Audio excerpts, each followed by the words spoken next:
Hello world, Shelly here, and it's time for your Friday Foundation Fix, where you can get your fix of foundation reviews in between foundation fests.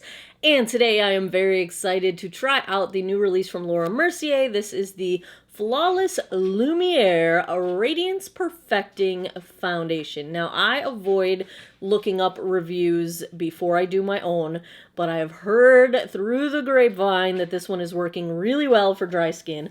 I am on Sephora's website right now, and this retails for $48. You get 1 fluid ounce of product.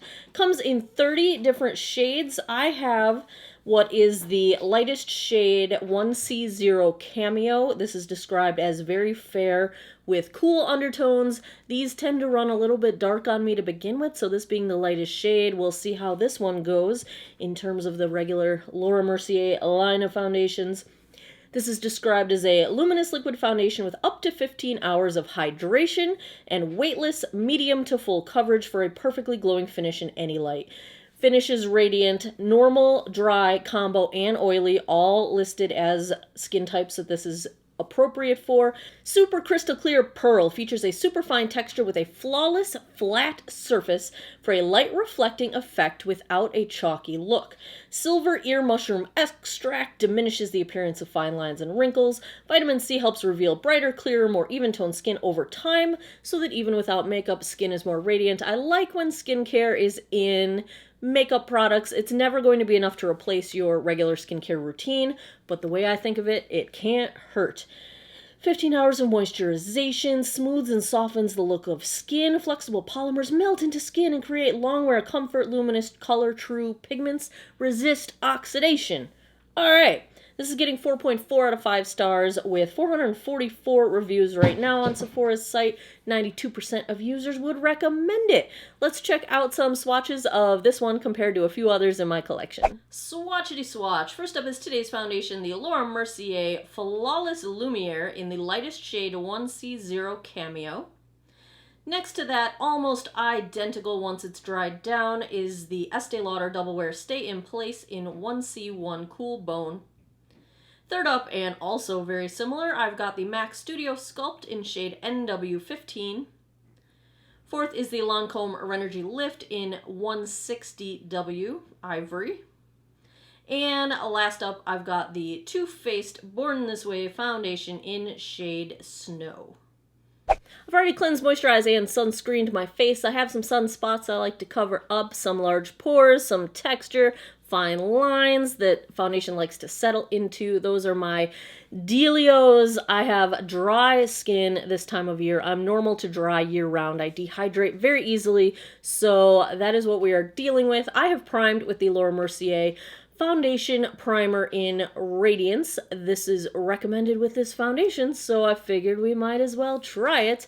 We have for packaging a very nice glass bottle here, and dun-da-da-da, we have a pump. You know me, I love me a pump. It keeps your grubby paws out of the product, prevents oxidation in the bottle. You know the drill. Let's see what this stuff is looking like. Any day now, any day now. Very tiny, tiny, tiny little pumps. That's a very little amount of product, but it's not moving. I'm going to go in with a sponge on one side of my face. This is a Miracle Complexion Sponge from Real Techniques. Other side, I'm going to use the Real Techniques Expert Face Brush. We'll see if one way applies better than the other.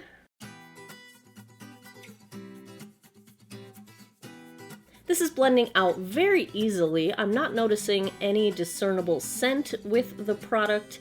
It is sort of clinging a little bit to some flaky skin I have on my upper lip. And in terms of coverage, I would say with one pass and the sponge, it is very light coverage. I don't think a lot absorbed into the sponge, so it really just seems like light coverage with the sponge. I can still see all of basically everything poking through and not even too much in terms of redness correction. So super light coverage so far.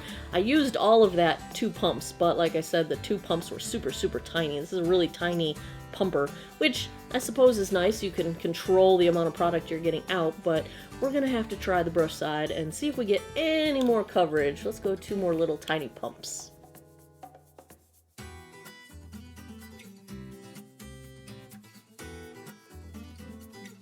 I'd I'd say coverage is slightly better with the brush. It is blending out very easily as well. One impressive thing about this, the texture on the skin really looks like skin, but also is doing a nice job of smoothing. It's really interesting because you almost can't see it on the skin, but it is improving the look of the skin.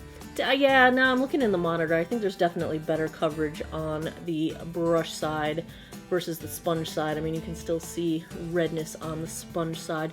I'm gonna say go with the brush if you want more coverage. I would say we're still at light coverage overall. I can't really imagine this getting up to full coverage, but I've got a tiny little bit of product left and I want to even out this side of my face. Let's go one more of these tiny pumps. That's about a half pump I just did. And see if we can even out and build up a little more coverage on my sunspots.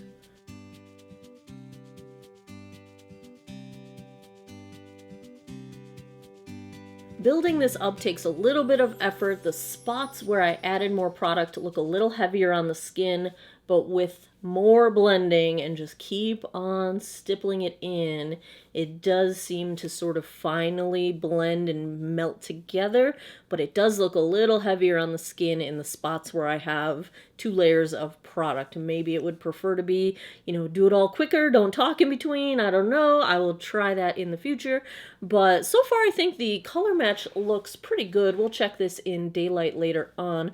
I was afraid it looked a little peachy going on, but I don't think it looks peachy once it is blended out.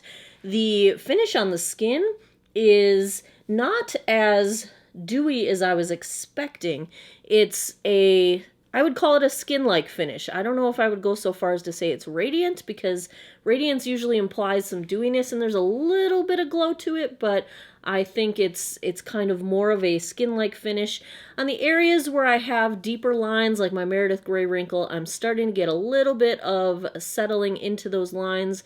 We will see if tapping it out helps get rid of that. It's clinging a little bit to the dry flakiness on my upper lip and a little bit to the texture in between my eyebrows, but not too bad. Definitely I'd say, light to high light coverage at this point. I don't want to build it up anymore because I feel like it looks heavy in the spots where I did build it up. So we're going to stick with this level of coverage. I would say this is not going to get to full coverage. That seems to be an exaggeration, but let's continue on. The time is 12:44. I'm going to go put the rest of my face on. I will be right back. And we're back. I did not end up setting this with a powder because it did set itself down quite nicely. I had no trouble blending powder on top of this foundation. I had no trouble blending concealer into this foundation. I used my Charlotte Tilbury Magic Away concealer.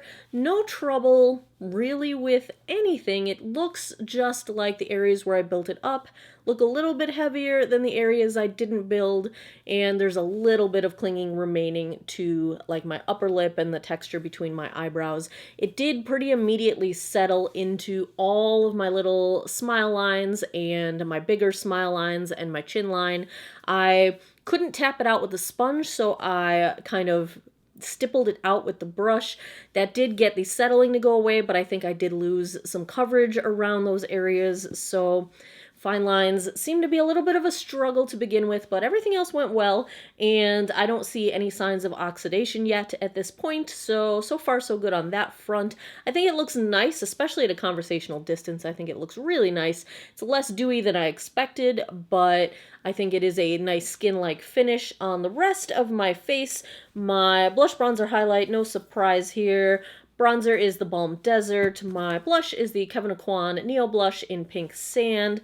My highlight, I just can't use anything else, you guys. It's the Natasha Denona Super Glow, because holy cow, I mean, cha-ching. Now, on my eyeballs,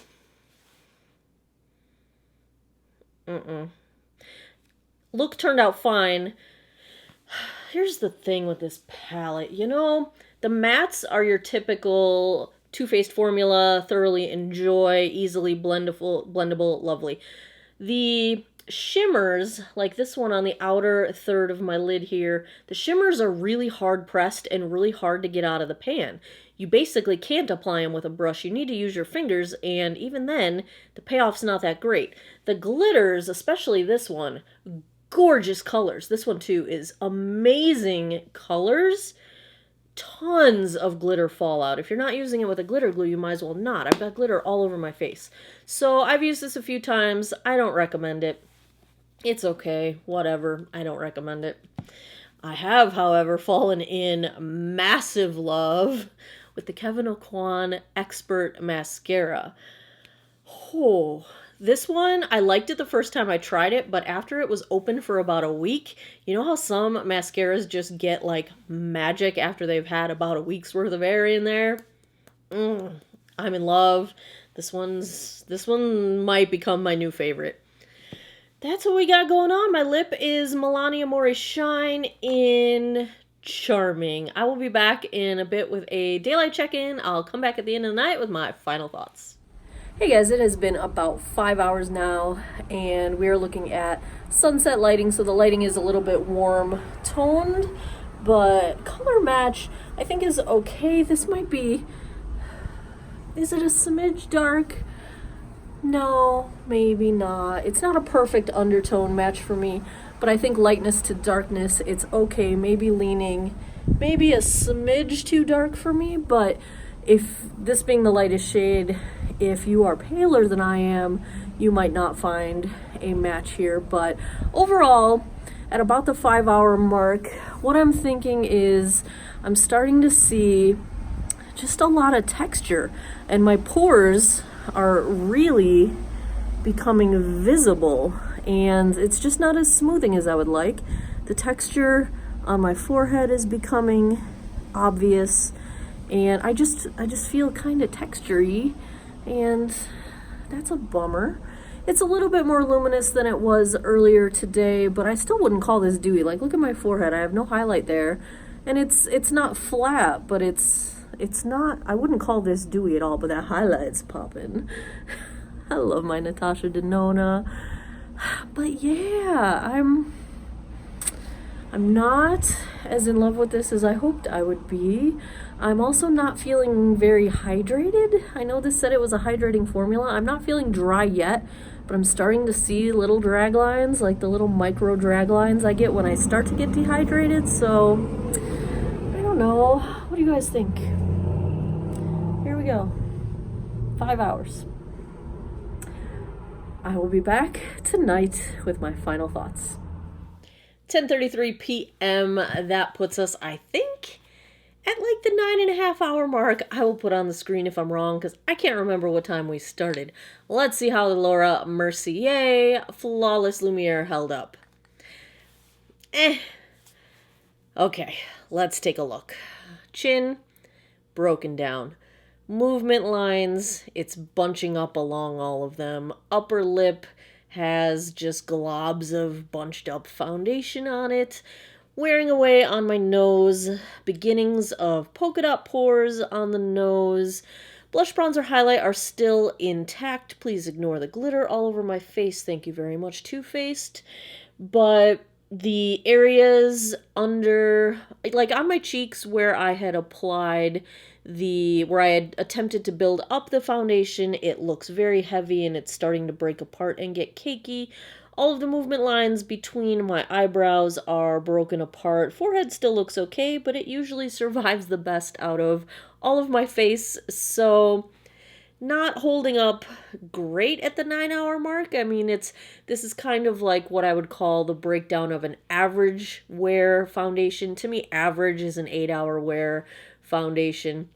At a conversational distance, it doesn't look awful yet, but it's probably only got an hour or so left before I would not want to be seen in public.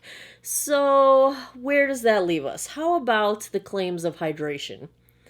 I don't think so, you guys. I'm not quite itchy, but like I'm starting to get the drag lines, the little micro wrinkles that show up when my skin is really dehydrated. And yes, we are in the dead of winter and it's the coldest day we've had so far this winter today, but for a foundation that claims to be hydrating, I can't say that I feel hydrated. I feel less hydrated than when I started out this morning. So I don't think that claim holds up very well in dry conditions on dry skin, at least on me. In terms of the smoothing and the wear overall, I feel like I have looked textured since midway through the day. So I'm supremely disappointed in this one. This really seemed like it was made for me, and my face is reporting otherwise. So if I had to give a grade to the Laura Mercier Flawless Lumiere, I think it's just average. It's kind of it's a C. I feel like it had a little bit of settling into lines. It shows a little bit of texture. It has a little bit of a dryingness to it.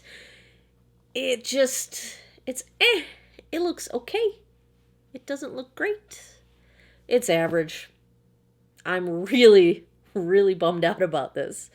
I will keep on trying this one because I really would like to find a way to make it work, and it's just not my favorite thing right now. So we're gonna go C for the Laura Mercier. I'm sorry to be such a Debbie Downer today, but there you have it. My take on the Flawless Lumiere. Another foundation fix in the books. If you would like to see more foundation reviews, if you like this one, give me a thumbs up down below. Let me know in the comments what foundations you would like to see me review next. And you can always check my website, geekoutofwater.com. Click the Foundation Fest link. That will take you to a ranked, sortable, searchable spreadsheet of all of the foundations that I have reviewed thus far. There are over 100 of them on that list. Let me know what you want to see, and I will try and make it happen. As always, thanks a lot for taking some time out of your day to geek out over makeup with me. Come back every Monday, Wednesday, Friday, 9 p.m. Eastern time for new videos. And as always, I appreciate your time, and I hope you guys all have an awesome day or night wherever you are in the world. Take care of each other. Bye-bye.